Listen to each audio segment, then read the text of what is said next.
just want to read a couple of comments we've gotten. Okay. There's people that were saying they're getting teary-eyed. Oh, Thank don't cry. you. Home, heart. So people watching, they really appreciate your talk. So I also want to say thank you for your vulnerability. Thank you for getting up here and giving this talk. It's hard to give when someone asks you to give a talk about your personal experience and to put yourself out there and your thoughts and your beliefs. So thank you so much for coming here today. We'd actually reached out a while ago and given you all the themes, and you said home. That's what I want to talk about. Why did you pick that theme of all the themes? Okay, so I know you've asked for a while, and I'll be honest, because one of the other things about being a good neighbor is being honest. I was like, oh, I love Jamie, and I felt like I needed to do this. And but I also picked home because I tell a lot of friends I struggle with belonging, and I think we all do. But being in a city where we preach welcoming and we say we're welcome, that's very hard to feel, especially when we're passing resolutions and, you know, not seeing the individuals who are doing the hard work, boots on the ground. That was hard. And but also because I always, as a kid, I was, like I said, I was brought here when I was very young, and I always felt like I have this syndrome of like I don't know where I belong, and my friends here can probably preach to that. It's like you don't belong there, but you don't belong here, but your heart is very much in two places at once. And also I was reminded this morning of like looking around and realizing the community that I've created. And when I think of that community, it's definitely a sense of home, and home is a feeling. And these folks have created a feeling of home, a feeling of belonging. Yeah, so home is a sense of feeling. And when Carmena was reading that theme, she talked about how you can create your home. And maybe that is the people around you. And I can see you've built this community over years. So I appreciate you picking the theme home. I appreciate you also being candid that it could be hard to feel at home. So a part of your talk, I've written lots of quotes here from your talk. You talked about the time where you had to go away and reset and get away to kind of think about your home. Talk about, would you give that advice to other people? Would you say it was great for me, or I would do that? I think I can't say, because I am constantly also being told by people that I love and mentors that I still need to go away. Yeah. Not in a bad way, but in a way that is reflecting, in a way that I think, going back to, I said it earlier, this utopian ideas that I have, they're very much realistic. And I journal a lot about it. They're very much realistic, and they very much can happen. But as a city, as a community, as a collective, we're not there yet. And so I don't know if maybe I belong outer space or something, but I want to be here. But again, it goes back to time after time and resolution after resolution and fight after fight. Systems and people and cities and institutions have shown, not just me, but many people, that we don't belong. And at times that is hard. And so it's hard. I can't tell you, yes, go out and reset yourself in the mountains. I can't tell you, because I feel like I still have to go out and reset myself. But I will say it was reflecting.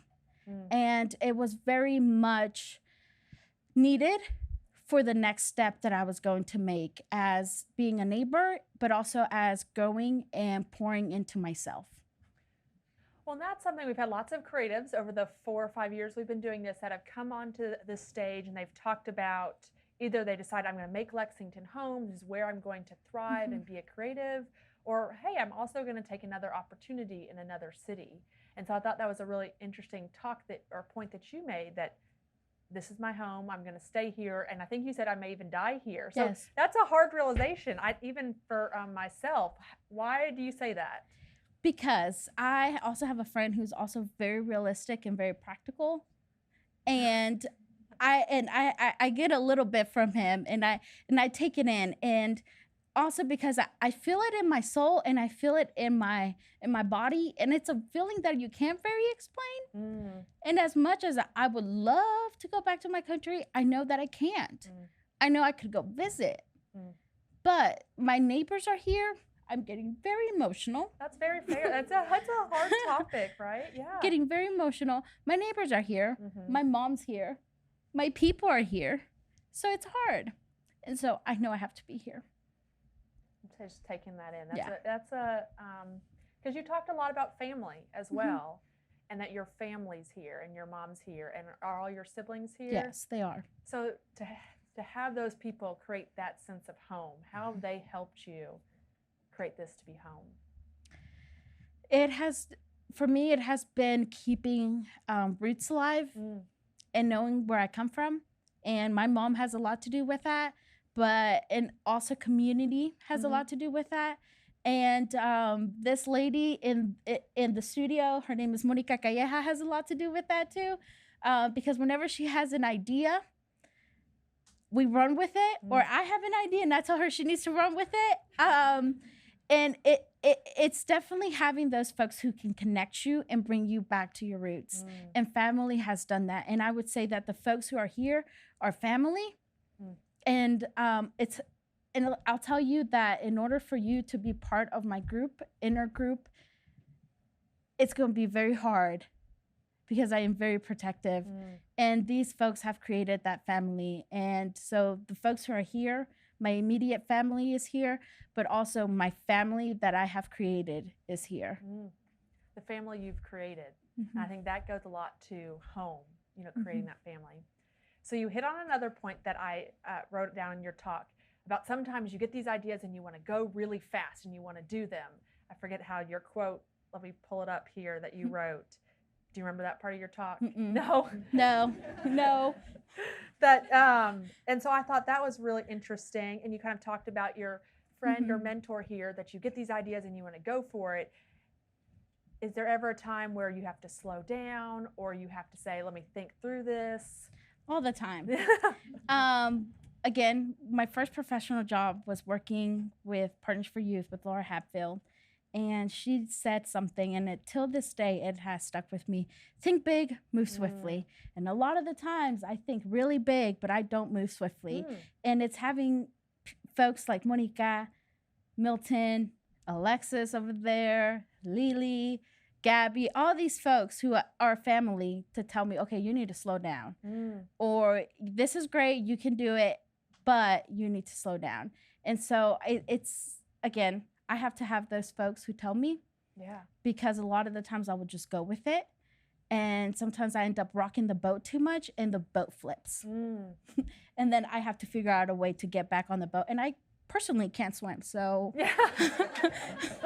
that's not good. Let's not fall off the boat. Yeah, exactly. So I'm not trying to rock the boat, tip the boat anytime soon. So. Yeah, that's what you said. Sometimes we just want to go. Kind of what you said, we just want to go. And it's nice to have those people in your life that can say, okay, let's slow it down, or let's think through that, or let's talk to these people, so that we don't push too hard. Yes. Is what I'm hearing sometimes, that maybe you're creating more of a hindrance than a help. Yes. And also realizing that a lot of the times our collective it's a collective liberation. And so everyone is trying to do something to free either us or to free all of our community. And so it's a collective liberation. And sometimes when you rock the boat too much, you're rocking everybody's boat, and then your friends and family could also tip and fall. And I don't know if they can swim, to be honest, but. Yeah, so it's not just you may get out ahead of these other organizations that have been working for a long time, or family. So that's a really interesting point. All right, let's see. I'm checking the Facebook Live as well. We talked about family. I also wrote down, you talked a lot about being a neighbor. And that seems to be a realization of saying, I'm not an advocate, I'm a neighbor. And so I thought that was really interesting when I was reading your bio too. It sounds like it's taken a couple years to realize that. Walk us through, was there a point, or has it been over a couple of years to get to that point? It's been over a couple of years, and like I said earlier, it was a, I don't want to call out anyone, but it was a specific moment during the time that I was involved with a specific organization that I realized not that I wasn't passionate. I am an immigrant. I'm the daughter of an immigrant. that I don't want, not that I didn't want to be involved in the immigrants movement, but that the immigrants movement had a lot of work to do to include racial justice in their collective fight. And so what I wanted to do was just be a neighbor.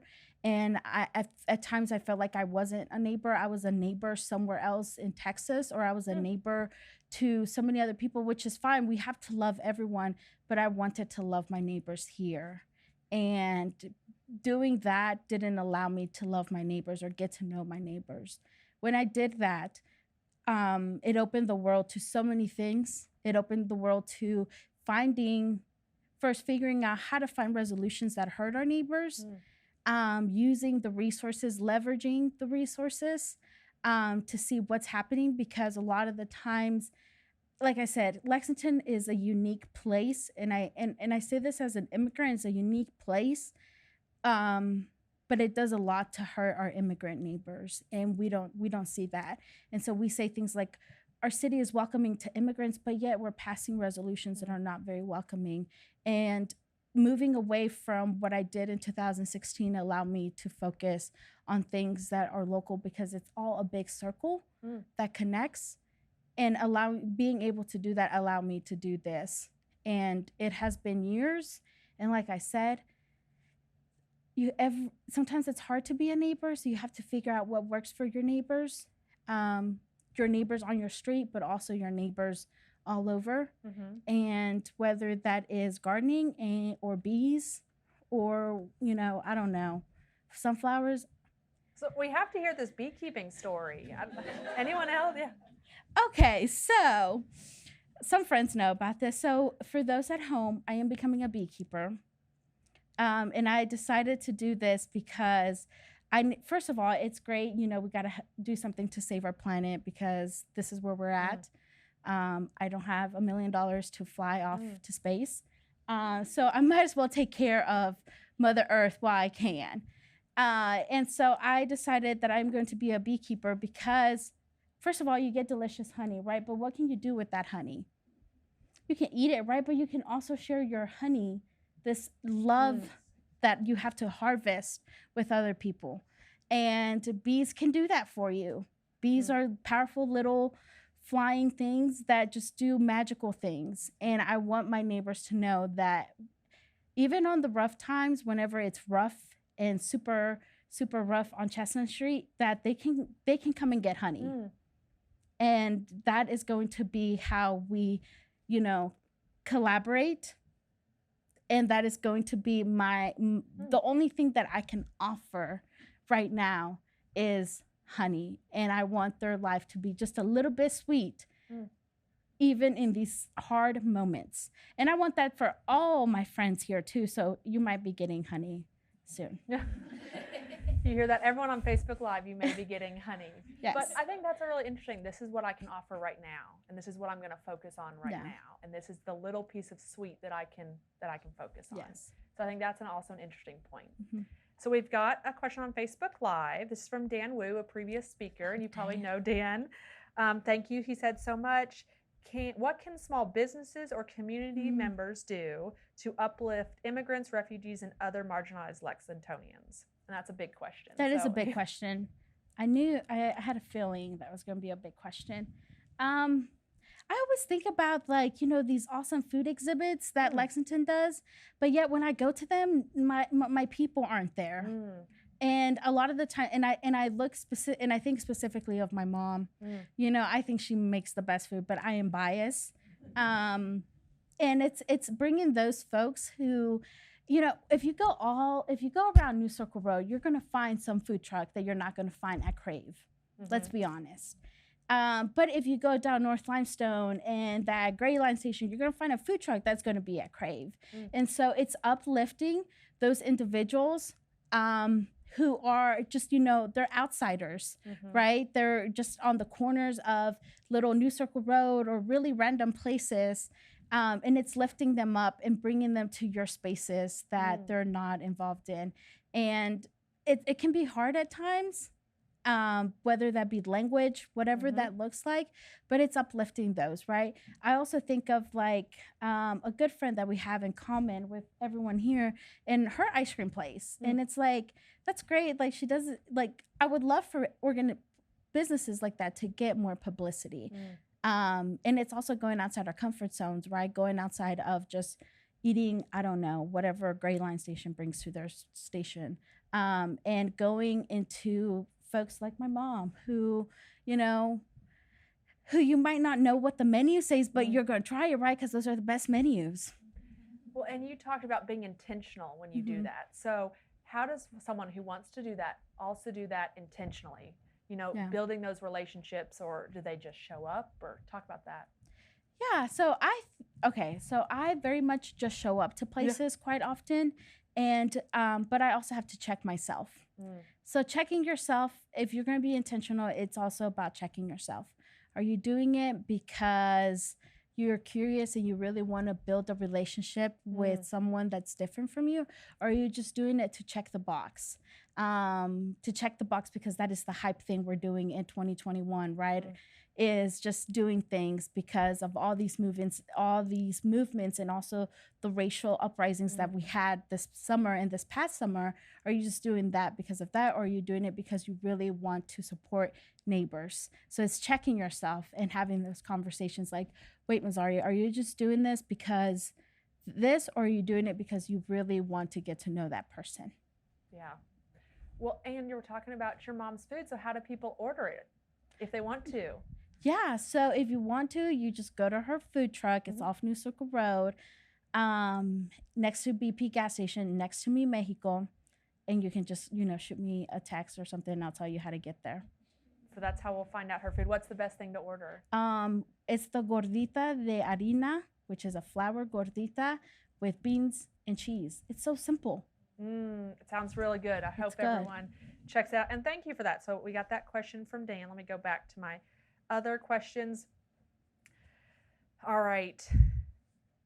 What do you think is the biggest misconception from your vantage point about being an immigrant in Lexington?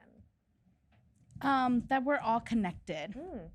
I think there's this thing, there's like this hierarchy, and I can draw you the hierarchy map later, my hierarchy map, I should say, of like who has power, right? And it's always these elite immigrants or these elite Latinos who at the times are very disconnected from the community. And this is to not throw shade at anyone. But if the shoe fits, my apologies.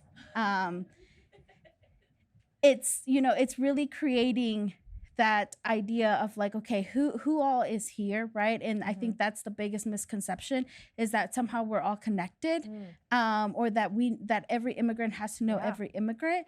And our city is full of immigrants, and it's like, no, we don't all know each other, but we might know somebody who knows that. So, I think there's a lot more misconceptions within that, but to me, that's my biggest thing. And also that all of our stories are the same.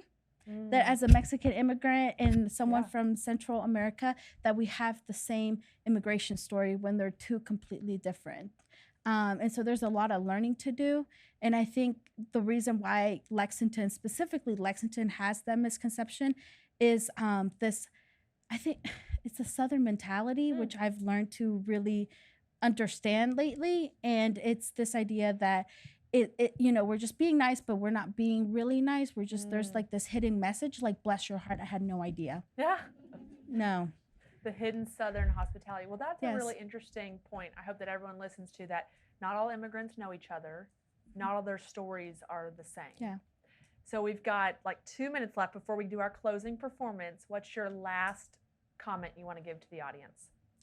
Our liberation is a collective liberation. It's not just the immigrant rights liberation. It's our collective, as a collective group of people who love each other. It's a collective liberation. And that means everyone. That means everyone who looks different from us, who look like us, who might speak our language. It's a collective work that needs to continue. And you have to be neighborly. You gotta love those people. You have to be neighborly. Yeah. Well, thank you so much for giving your candid, vulnerable talk, for bringing your people, your community with you today. You were also very intentional in picking out our singers, our 30-second pitches, our food. So thank you for your help on this. And we're excited that you are part of the Lexington creative community. Thank you. Thank you, Jamie. Thank you.